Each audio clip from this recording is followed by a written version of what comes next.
యెహోవా ఎవరండి? ఏమని రాసిపడ్డది? యెహోవా ఒక్కడే మంచివాడు. ఈ పరిశుద్ధ గ్రంథంలో రాయబడిన దేవుడు ఆయనే మంచివాడు. దైవములుగా పిలువబడిన వారు అనేకులు ఉన్నారు. కానీ వారిలో మంచి ఉంది, చెడు ఉంది. చెడు కూడా మంచి కంటే చెడు ఎక్కువ ఉంది. కానీ యేసయ్య ఏ చెడు లేనివాడు, అంతా మంచి కలిగిన వాడు. దేవునికి స్తోత్రం. యేసయ్య నీతి గలవాడు. యేసయ్య యథార్థవంతుడు. యేసయ్య పరిశుద్ధుడు. యేసయ్య పాపము లేనివాడు. పాపుల కొరకై పరలోకాన్ని విడిచిపెట్టి ఈ భూలోకానికి వచ్చిన వాడు. దేవునికి స్తోత్రం. హల్లెలూయా. ఈ మంచివాడు లోకములో ఉన్న ప్రజలందరి కొరకు చెడిపోయిన మనుష్యులను, పాడైపోయిన మనుష్యులను, పాపములో ఉన్న మనుష్యులను, పాపము శాపంగా మార్చి శాపగ్రస్తముగా జీవించుచున్న మానవులను, వారిలో ఉన్న చెడును, పాపమును తీసివేసి మనుష్యులందరినీ మంచివారిగా, అనగా నీతి పరులుగా, పాపము లేని వారిగా, తనవలే యేసయ్యలాగే యథార్థవంతులుగా, యేసయ్య వలే పరిశుద్ధులుగా, యేసయ్య వలే నీతి కలిగిన వాడిగా నిన్ను నన్ను చేయటి కొరకు ఆయన ఈ భూలోకములో మరణించిన రోజు మంచి శుక్రవారము రోజు. దేవునికి స్తోత్రం. ఈయన మరణం అందరికా కొందరికా అని ఆలోచన చేస్తే 2వ కొరింథీ పత్రిక 5వ అధ్యాయం 15వ వచనంలో ఇలాగూ రాయబడినట్లుగా మనం చూస్తా ఉన్నాం. జీవించువారు తమ కొరకు కాక తమ నిమిత్తము మృతి పొంది తిరిగి లేచిన వారి కొరకే జీవించుటకు ఆయన అందరి కొరకు మృతి చెందెననియు నిశ్చయించుకొనుచున్నాము. ఎవరి కొరకు మరణించాడీనా? చెప్పాలి. ఎవరి కొరకు? అందరి కొరకు ఆయన మరణించాడు.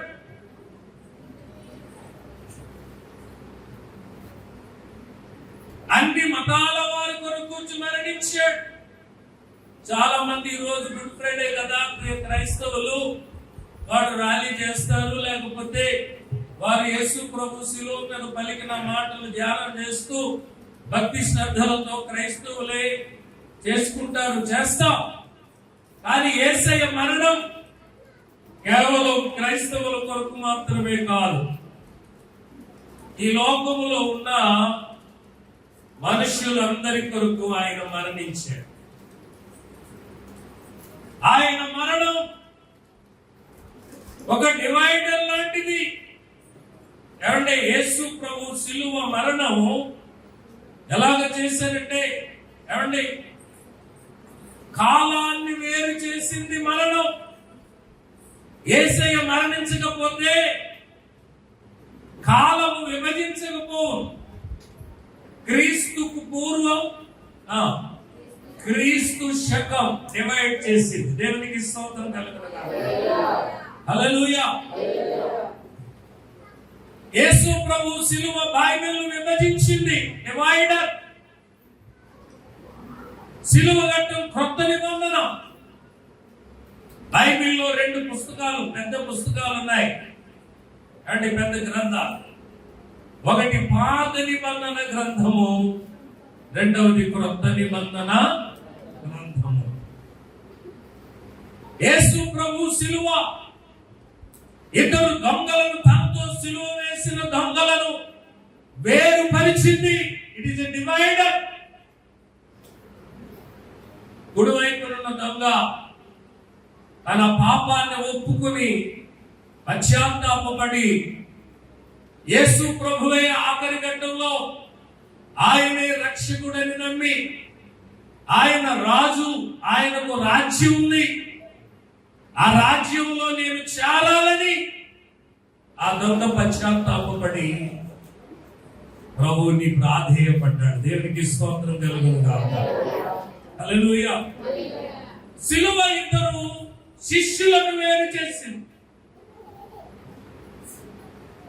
యోహానును యూదాని, ఆయన అప్పగించిన యూదా. సిలువ సమాధానాన్ని విభజించింది. ఎవరైతే యేసు ప్రభువుని దేవుడిగా ఆ కల్వరి సిలువను నమ్మి ఆ సిలువలో కాచిన రక్తం ద్వారా ఎవరైతే పాపము అడుగుకొని పవిత్రులుగా చేయబడ్డారో వారు విశ్వాసులు. రెండవది, విభజించి నమ్మని వారిని అవిశ్వాసులుగా మార్చింది. సమాజాన్ని వేరుపరిచింది, శిష్యులను వేరుపరిచింది, ఇద్దరు దొంగలను వేరుపరిచింది, బైబిల్ వేరు చేసింది. పాత నిబంధన క్రొత్త నిబంధన కింద కాలాన్ని వేరు చేసింది. అద్భుతమైన సిలువ. సిలువలో విలువలు ఉన్నాయి. మానవునికి విలువనివ్వటానికే పాపము చేత, శాపము చేత నలిగిపోతున్న మానవ జాతి యావత్తును పరలోకంలో చేర్చుడు కొరకు మనిషిలో ఉన్న పాప నైజాన్ని, విషయాన్ని, పాము కంట ఎక్కడుంటుందంట విషయం? ఎక్కడుంటుంది? పారల్లో ఉంటారు, తల్లో ఉంటారు. తేలికేమో విషయం ఎక్కడ ఉంటుంది? పాములో ఉంటుంది. మనిషి విషయం నిలువెల్లా విషయమే. మనిషి జీవితంలో నిలువెల్లా విషయమే. విషపూరితమైన భావాలు, విషపూరితమైనటువంటి తలంపులు, విషపూరితమైనటువంటి ద్వేష భావాలు, ఒకరిని క్షమించలేని గుణం, ద్వేషించే గుణం, పాప నైజం, పాపము తలంపులు, దోపిడీ ధనం, మనుషులను దోచుకునే తత్వం, అధికార దాహం, ఇటువంటి అనేకమైన విషపూరితమైన గుణగణాలు మానవునిలో ఉన్నాయి. ఒకరిని క్షమించలేని తనం. ఈ సిలువ అటువంటి విషపూరితమైనటువంటి గుణగణాలన్నీ, మనుష్యులలో ఉన్న గుణగణాలన్నింటినీ తీసివేసింది. ఆ విషపు కోరలు విరిచింది. మనిషిలో ఉండే పాపపు కోరలు విరిచివేయబడ్డాయి.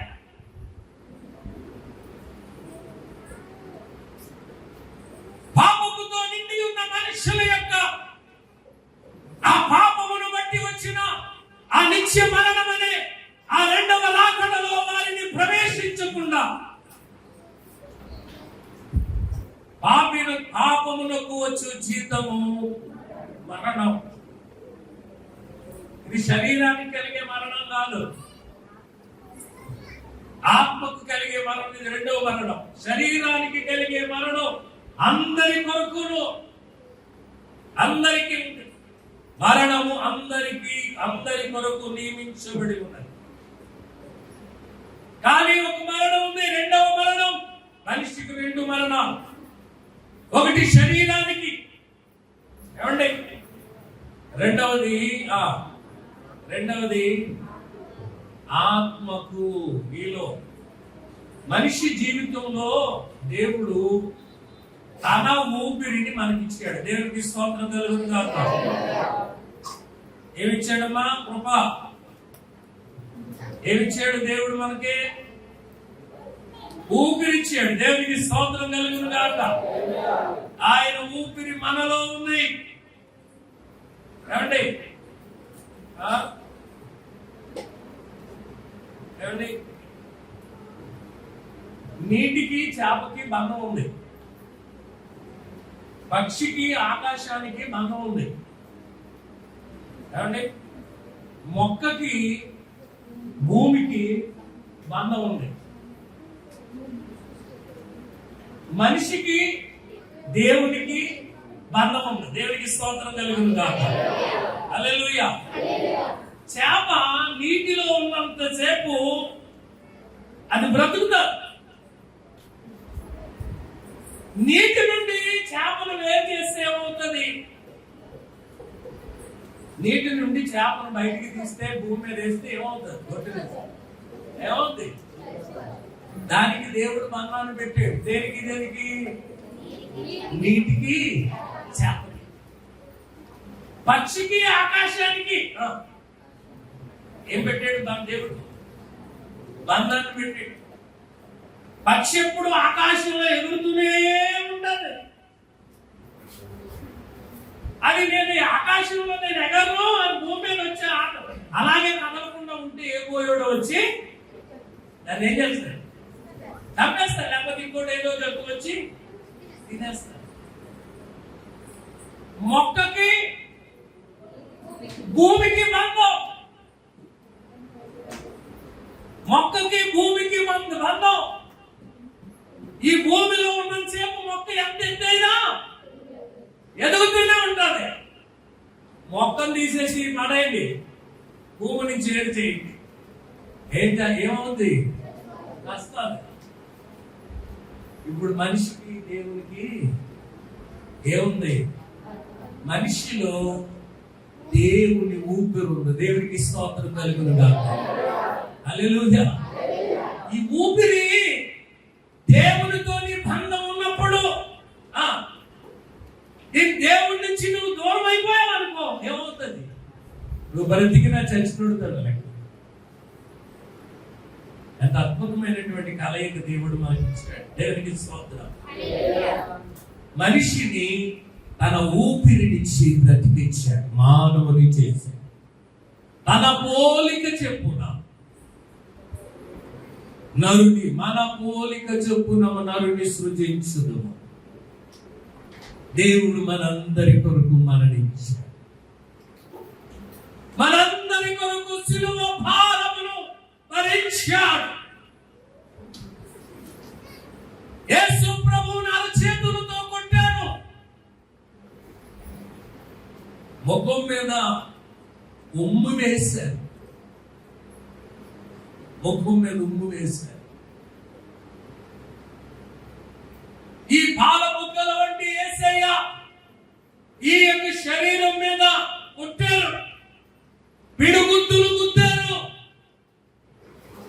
ముసుగు వేసి గుద్దులు గుద్ది నువ్వు దేవుని కుమారుడు అంటున్నావు కదా, నిన్ను గుద్దిన వాడెవడో చెప్పుకోని హేళన చేసిరి. ఆయన గడ్డమును పట్టుకుని లాగేశారు వెంట్రుకలను. తలపై ముళ్ళ కిరీటం పెట్టబడ్డాడు.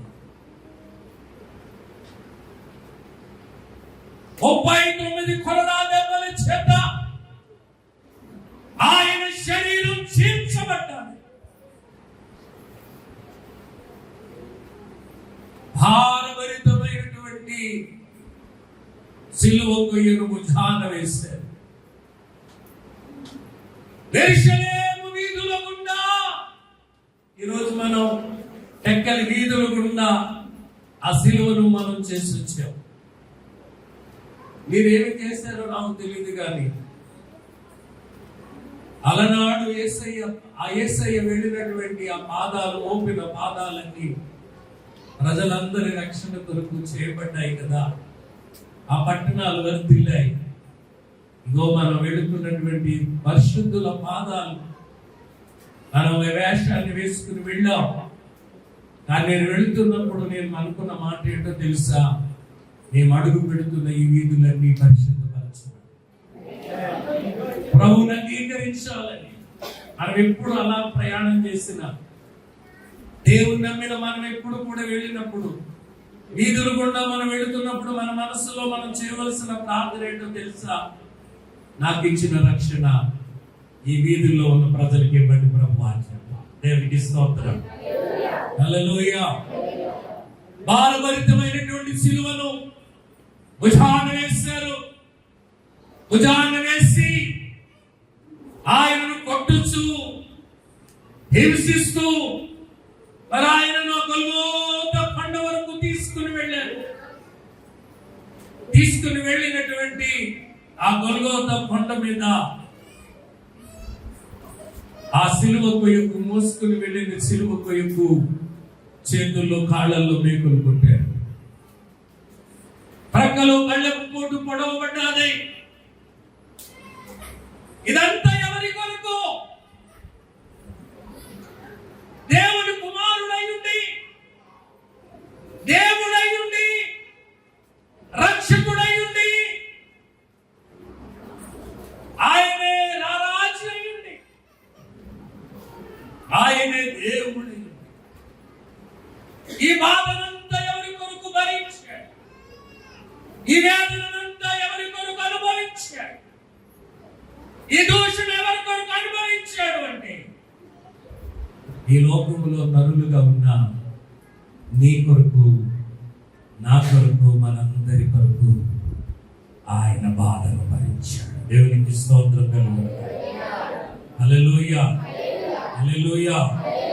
సిలువలో, ఆ సిలువలో, ఆ ఘోర కల్వరిలో, సిలువల మధ్యలో వేలాడిన యేసయ్యా, సిలువల మధ్యలో వేలాడిన యేసయ్యా, సిలువలో ఆ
పాపి అయిన మనిషిని ఒక మంచివాడిగా చేయటానికి మంచివాడైన యేసయ్య మరణించిన రోజు ఈ మంచి రోజు. దేవునికి స్తోత్రం కలుగును.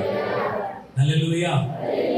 ఎంత ఘోర పాపినైనా మార్చగలిగిన వాడు, ఎంత ఘోర వ్యసనంలో ఉన్న మార్చగలిగిన శక్తి కలిగినటువంటి దేవుడు. ఈ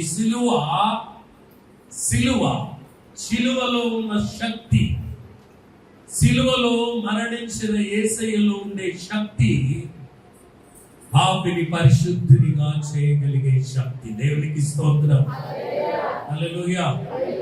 ఈ లోకానికి ఈ మంచి వాని మరణం మంచి శుభవార్తను అందించిన రోజు. దేవునికి స్తోత్రం. Hallelujah. Good Friday is given us good news to the world. ఈ ప్రపంచానికి ఒక మంచి శుభవార్త, సువార్త. ఏ వార్త? సువార్త, శుభవార్త. సువార్త అంటే సువార్త అంటే సువార్త అంటే అంటే మంచి మంచి వార్త. ఈ రోజుల్లో పేపర్లో చూస్తూ ఉంటే పేపర్లో కనబడే మంచి అలవాట్లు ఎక్కడ? ఆ నీళ్ళు తిప్పుకుంటాడు, ఈ నాన్న తిప్పుకుంటాడు, ఇక్కడ యాక్సిడెంట్ అయింది ఏమండి, ఇలా అందరూ కలిసి రకరకాలుగా వారి జీవితాల్లో రకరకాలైన వార్తలు వింటున్నాం. టీవీ ఆన్ చేస్తూ ఉంటే కలవరాన్ని తెప్పించే వార్తలు మనకు వింటున్నాం. భయం వస్తుంది.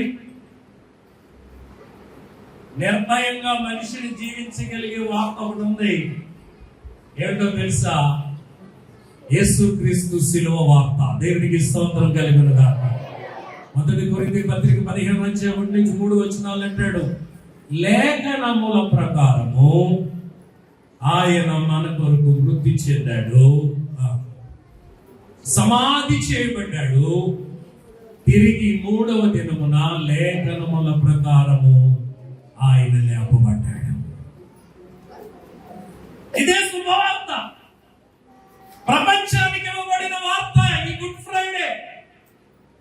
ఫ్రైడే ఇచ్చిన వార్త ఏంటి అంటే, లేఖనముల ప్రకారం నీ కొరకు దేవుడు యేసు మరణించాడు, ఆయన సమాధి చేయబడ్డాడు, తిరిగి 3వ దినాన్ని లేపబడ్డాడు. దేవునికి స్తోత్రం కలుగునుగాక. నేను బ్రతికించే దేవుడు, నిత్య జీవాన్ని అనుగ్రహించే దేవుడు, నిత్య జీవాన్ని అనుగ్రహించే దేవుడు.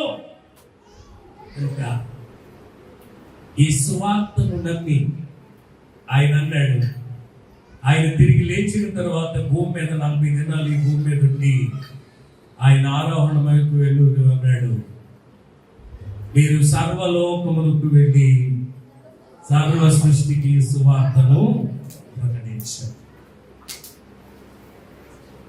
యేసయ్య నీ కొరకు మరణించాడు, రక్తం కార్చాడు. గుడ్ ఫ్రైడే ఆరాధన చేసుకునే మనం అందరం ఈ రోజు వచ్చి సిలువలో పాటలు పాడి, సిలువలు మోసి, ఏమండి సిలువలతో మనం ఫోటోలు తీసుకుని ఏమంటే అంతా చేస్తున్నాం కదా. ఈ రోజు అంతా అంటే యేసు ప్రభుని సిలువ వేశారు కనుక ఆ సిలువ ధ్యానం చేస్తూ, ఆ మాటలు ధ్యానం చేస్తూ, ఉపవాసాలు ఉండి దీక్షగా చేస్తున్నాం. మంచిది, చేయొద్దని నేను అంటాం లేదు. ఈ గుడ్ ఫ్రైడేలో నువ్వు చేసుకునేటువంటిది ఇప్పటికి 2025 సంవత్సరాల క్రితం ప్రభు ఈ యొక్క శుభవార్తలు నీకు అందించాడు, నేను రక్షించాడు. ఈ సంవత్సరంలో ఎంతమందికి శుభవార్తను, ఈ వార్తను ప్రకటించాడు? ఈ రోజు వచ్చి హల్లెలూయా స్తోత్రం, ప్రభువా మా కొరకు మరణించావు నాయనా అని ఏడ్చేసి అంటే పీపుల్ తీసి, తీర్థాలు తీసి, సాగదీసి,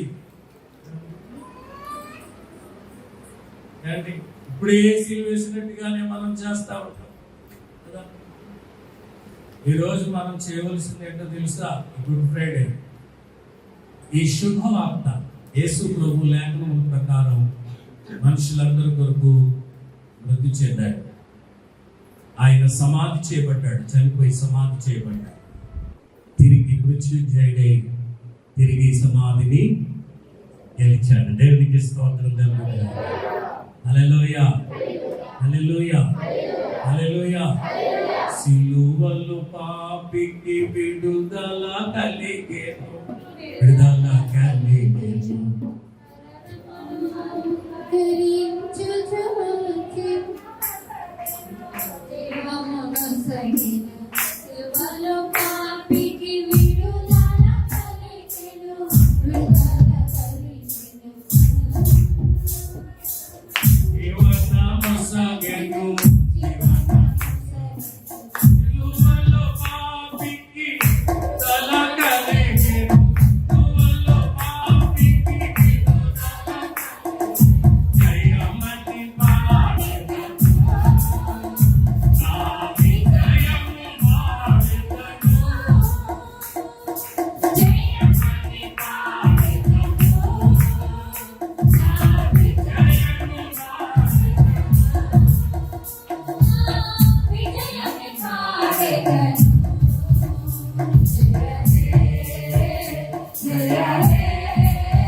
యేసు ప్రభువుకి సిలువలో పాపికి విడుదల కలిగింది అని గొంతెత్తి మనము దేవుని మాటలను ప్రచురం చేయాలి.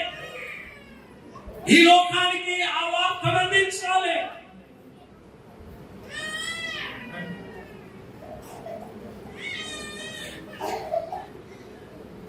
ఎంతమందికి మనం ప్రభు వార్తలు చెప్పాం? ఈ సమాచారం ఎవరు ప్రకటించాడు, ఎవరు నమ్మారు? యెషయా గ్రంథంలో మనం చదువుకున్నాం. ఆయన బాధింపబడి నోరు తెరవలేదు, వదకు దేవడిని గొర్రె పిల్లవలే వచ్చాడు. ఆయన స్వరూపమైన సుందరుడైన ప్రభు అయిన క్రీస్తు స్వరూపమైన సొగసైనను లేక ఆయన కురూపిగా మారిపోయాడు. నీ కొరకు యేసయ్య నమ్మిన మనం అందరం నీ కొరకు యేసయ్య మరణించాడు. మరణించాడని చెప్పడం ఒకటే కాదు, మరణించాడు, సమాధి చేయబడ్డాడు, మూడవ దినాన్ని తిరిగి లేచిన సజీవుడు. అందులోనే ఉంది శక్తి. దేవునికి స్తోత్రం కలుగునుగాక. ఎందరో పెద్ద పెద్ద గొప్పవాళ్ళు అందరూ వచ్చారు, దైవములుగా ఆరాధించబడ్డారు. కానీ వాళ్ళందరూ మరణించారు, కొన్ని మహిమలు చేశారు, మంచి కార్యాలు చేశారు, మరణించారు. ఎవరో తిరిగి లేవలేదు. తిరిగి లేచిన వాడు ఎవరు? నజరేయుడైన యేసుక్రీస్తు. క్రీస్తు మహారాజ్ కి, నజరేయుడైన యేసుక్రీస్తుకి, సిలువలో ప్రాణం పెట్టిన యేసయ్యకి. యేసు మరణించాడు, తిరిగి లేచాడు. ఆయన సజీవుడు. ఆ మంచి వార్త, ఆ మంచి వాణి కూర్చిన మాట, యేసయ్య ఒక్కడే మంచివాడని చెప్పాం. ఆ మంచివాని మరణం మానవులకి ఏం మంచి కలిగించిందో, ఒక మంచి వార్తే కాదు, ఒక మంచి నిరీక్షణ కలిగించిన రోజు. మనిషికి నిరీక్షణ కలిగించిన రోజు ఏదైనా ఉందంటే మానవునికి నిరీక్షణ ఇచ్చిన రోజు గుడ్ ఫ్రైడే. దేవునికి స్తోత్రం కలుగునుగాక. Good Friday given us a good hope, blessed hope. తీర్పు పత్రికలు అంటాడు, శుభప్రదమైనటువంటి నిరీక్షణ నిమిత్తం మనమందరం ఎదురు చూస్తున్నాం. దేవునికి స్తోత్రం కలుగునుగాక. ఈ మనిషికి ఒక నిరీక్షణ లేని టైంలో, చచ్చిపోతే ఏమవుతామో తెలియనటువంటి పరిస్థితుల్లో, నిరీక్షణ లేని మానవులకు ఒక నిరీక్షణ ఇచ్చాడు. నువ్వు చచ్చిపోవడంతో నీ జీవితం అంతం కాదు, చచ్చిన తర్వాత మరలా నీకు నిత్య జీవాన్ని ఇవ్వగలిగిన నేనే ప్రభు అయిన యేసు క్రీస్తు అని తెలియపరిచాడు. దేవునికి స్తోత్రం కలుగునుగాక. హల్లెలూయా, హల్లెలూయా. మరి మంచి శుభవార్తనిచ్చిన రోజు, మంచి నిరీక్షణను మానవునికి అందించిన రోజు యేసు శిలువ మరణము పొందిన రోజు. దేవునికి స్తోత్రం కలుగును. ఇంకా శిలువలో 7 మాటలు, చాలా విషయాలు ఉన్నాయి కదా. ఇప్పటికే క్లొప్పు సందేశం అని చెప్పి నేను అడగంట చెప్పేశాను కనుక అప్పుడే ఎంతో సిద్ధపడి వచ్చారు మా వాళ్ళందరూ.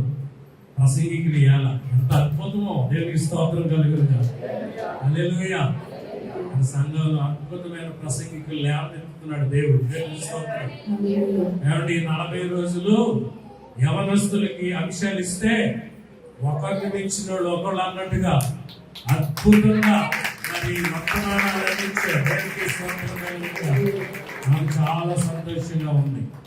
ఒకవేళ ఏదైనా ఎక్కడికైనా నేను ఎక్కడైనా ఆదివారం లేకపోయినా అద్భుతంగా నాలాగా ప్రసంగం చేసే యవనస్తులు, యవన బిడ్డలు, మన సంఘంలో ఉండే విశ్వాసులు సిద్ధపడుతున్నానంటే నాకు చాలా సంతోషంగా ఉంది. దేవునికి స్తోత్రం కలుగును. హల్లెలూయా. ప్రసంగాలు ముఖ్యం కాదు, ప్రభు సువార్త ప్రకటించాలి. దేవునికి స్తోత్రం కలుగును గాక. హల్లెలూయా. సువార్తను ప్రకటించాలి. ఈ గుడ్ ఫ్రైడే దినాన్ని ఈ సంవత్సరంలో ఎంతమందికి ఈ శుభవార్తలు అందించాం. యేసు ప్రభు నీ కొరకు మరణించాడు, నీ కొరకు రక్తం కార్చాడు, నీ పాపము నిమిత్తమైన శ్రమ పడ్డాడని ఎంతమందికి చెప్పాం? ఒకవేళ చెప్పకపోతే ఆదివారం ఆరాధనకి వెళ్ళి హల్లెలూయా స్తోత్రం, శుక్రవారం వెళ్ళి స్తోత్రం చెప్పేసి వెళ్ళిపోవడం కాదు. ప్రతి రక్షణ పొందిన ప్రతి వ్యక్తి, రక్షణ పొందని వారికి ప్రతిరోజు ఒక సువార్తను, ఒక మాటను ప్రభు గురించి నువ్వు చెప్పాలి. దేవునికి స్తోత్రం కలుగును గాక. ఈ గుడ్ ఫ్రైడే రోజున ఆ తీర్మానం చేసుకో. అప్పుడు సిలువ విలువ, ఆ సిలువ ధ్యానం, అది గొప్పతనం. దేవునికి స్తోత్రం కలుగును గాక. యేసు ప్రభు ఇంకా అమూల్యమైన మాటలు అనేకమైనవి అందించారు. ఆ అమూల్యమైన మాటలు వినడానికి మనం సిద్ధపడదాం. ప్రభు మిమ్మల్ని అందరినీ దీవించును గాక.